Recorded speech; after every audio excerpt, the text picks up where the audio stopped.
Hi folks, I'm Saul T, and this is my channel, O Terra Tarot, place where we figure out life on Earth together in videos. This video is my coming out party as a spiritual person, otherwise known as woo-woo, which is kind of like, ooh, you know? It's supposed to basically denote, like, being kind of delusional or whatever. And so it's kind of a negative term, but I'm trying to have a sense of humor about it by putting it in the title of my video. In the spiritual community, we all kind of laugh about that term, so it's kind of like woo-woo, whatever. And so far my experience coming out of spiritual has been a bit tentative. I've been sticking my toe in the water, doing a little post here, doing a little post there, opening up my O Terra Tarot page, doing readings for people at flea markets, and I'm going to be doing more readings for people online. So you can get an online reading with me through my tarot page. I'm going to be talking more about tarot and how it works. The videos that I've made previously talking about the major arcana of the tarot, I'm actually going to be discontinuing because I find that it's easier for me to be in flow when I'm talking about what I want to be talking about in the moment I want to be talking about it, instead of having a specific structure that I have to follow. So I'm going to be talking about tarot meanings on my website when I release it, when I release my website. More about that later.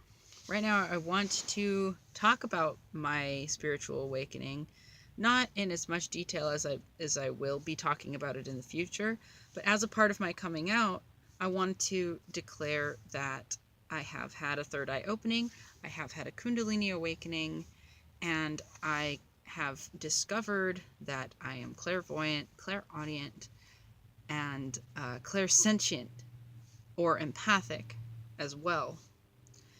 And all of these traits, all of these abilities have been present in my life previously. Before I had a full-blown spiritual awakening, I was able to do divining, which is what tarot reading is when you see a symbol or you see a synchronicity in your life, just notice something that just hits at just the right time. You'll be talking about a subject and then you'll see something on a sign that reflects what you're talking about. That kind of synchronicity was happening to me basically my whole life. And I was lucky to have a spiritual mom to develop that, but I also was really resistant to spirituality through my teenage years and through my young adult years.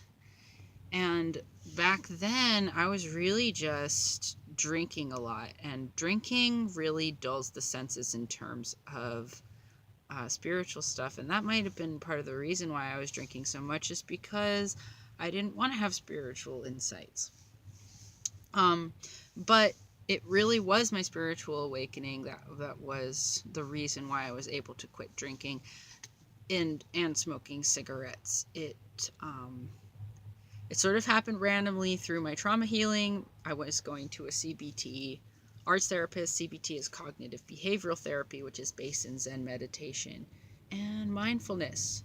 So I was learning mindfulness techniques at the same time when I was beginning to learn Kenpo karate and getting into my body and learning how to move that body and stay aligned and stay grounded and feel my own physical power and using that physical power to achieve a goal.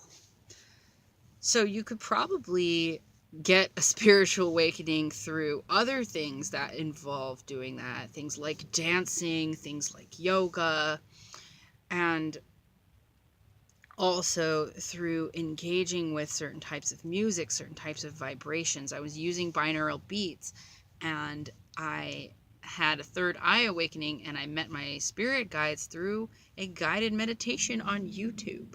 Felt like, wow, it really took me by surprise, because I turned on the meditation and I didn't think it was going to be anything special, honestly. But what I saw blew my mind. It was basically a sober psychedelic experience, and I was I was heightened, like my body was vibrating, and I had the compulsion to not drink alcohol that night and not eat meat that night. And my guides, because of the clairaudience, they were telling me, okay, don't eat meat tonight.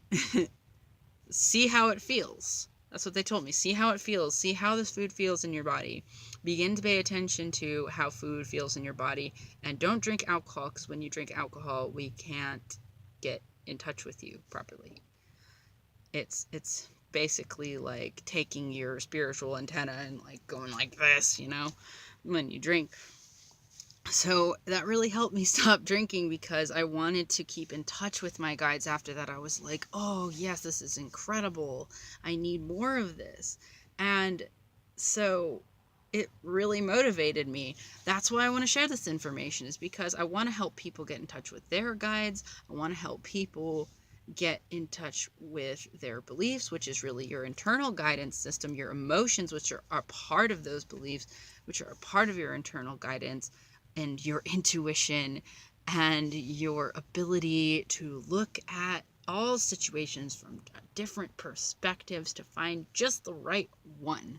And that's kind of what karma is about. I want to talk about karma in a lot of my videos, because me and my mom are really dealing with this ancestral karma right now, otherwise known as the mother wound. I want to make videos about mother wounds. So there's all these concepts that I want to be really open about, that I'm now being brave enough, feeling brave enough to talk about in my videos. So I'm celebrating that. You know, I'm going to be talking about gemstones too, and which gemstones that I use personally. This is, I think it's grapefruit carnelian, which is a kind of agate. Actually, soldiers used to wear it in battle because they believed that it would give them bravery, and it's kind of an interesting coincidence that I'm holding it right now as I'm doing something that's kind of scary for me, just declaring my beliefs and going, yeah, I believe in the law of attraction. I believe that I know something about the nature of the universe.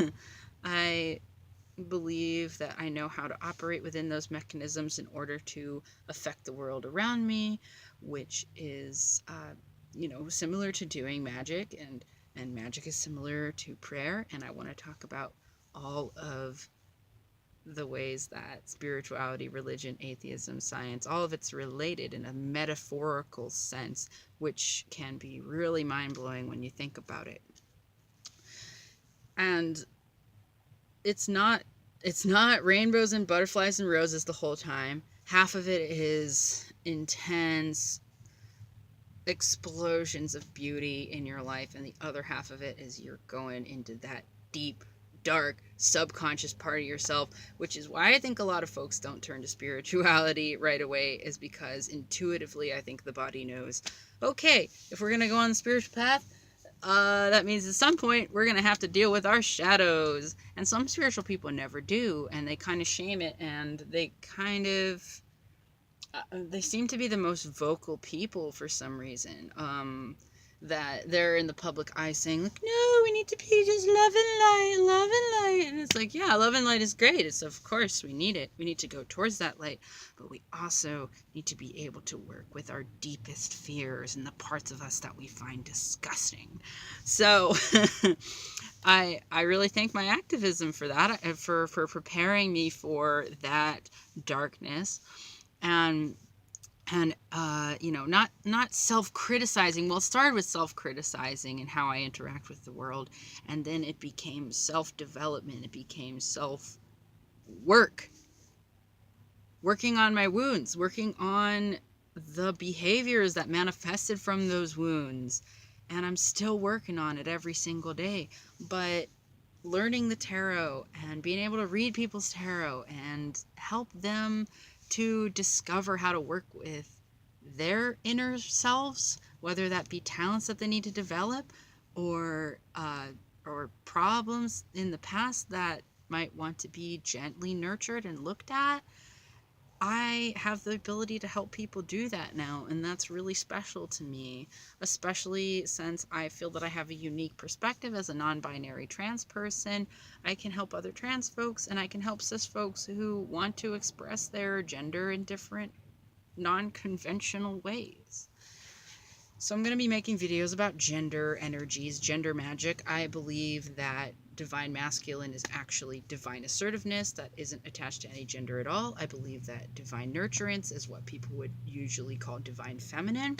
And I'm going to be talking about that concept in a lot more videos, the concept of divine nurturance and divine assertiveness, as opposed to framing them within the context of gender and the ability to divorce those energies from genders or to alchemize them, to recontextualize those energies. So a lot of really exciting stuff that comes along with me coming out to you guys. One second. Okay, I just needed to pause for a second there. So if you're interested in learning about spiritual information, if you're interested in learning about Kundalini awakening and chakras and visualizations, clairaudience, clairvoyance, tarot readings, divining from, basically scrying. They also call it scrying when you look at the world around you and you interpret the synchronicities and what they mean. You interpret the symbolism behind messages the universe is trying to send you. And we want to talk about the mechanisms of said universe and how it's constructed and how time and space is constructed, how that plays into everything, how the linear view of time really needs to crumble when you go on the spiritual path, when you realize that you are simply one of the eyes of the universe looking at itself. That puts a lot of things in perspective too. I'm also learning astrology, so when I learn more about astrology, I'm gonna get back to you on that. I find that really, really interesting and really helpful. All I'm gonna say now is if you haven't looked into your natal chart and done your natal chart and find somebody who can really interpret that for you, like, sure, the website works and it's good, but if you can find someone who really knows a lot about natal charts, you should do that. And someday I'm going to be able to read people's natal charts too. For now, though, I'm doing the tarot. So if you want a tarot reading with me, go to my page, O Tarot Tarot.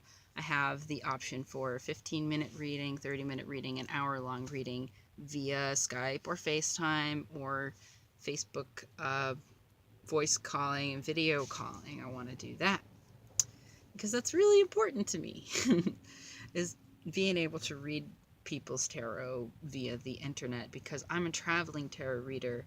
So I don't have necessarily a space that you can come to and get consistently tarot readings from me. I might have already said that, but if you're around, I'm posting my locations on my Instagram, on O Tarot Tarot Instagram. So I'm gonna do my best to link that in the description. I don't know how you would link an Instagram in a description box, but I'm gonna try.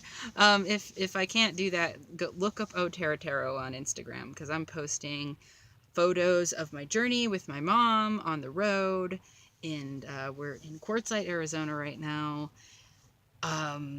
So if you're anywhere near Quartzsite, or if you're going to be in and around San Diego, I can give you a personal reading when we get to San Diego, and anywhere from a couple days to a week. I will post about it on my pages.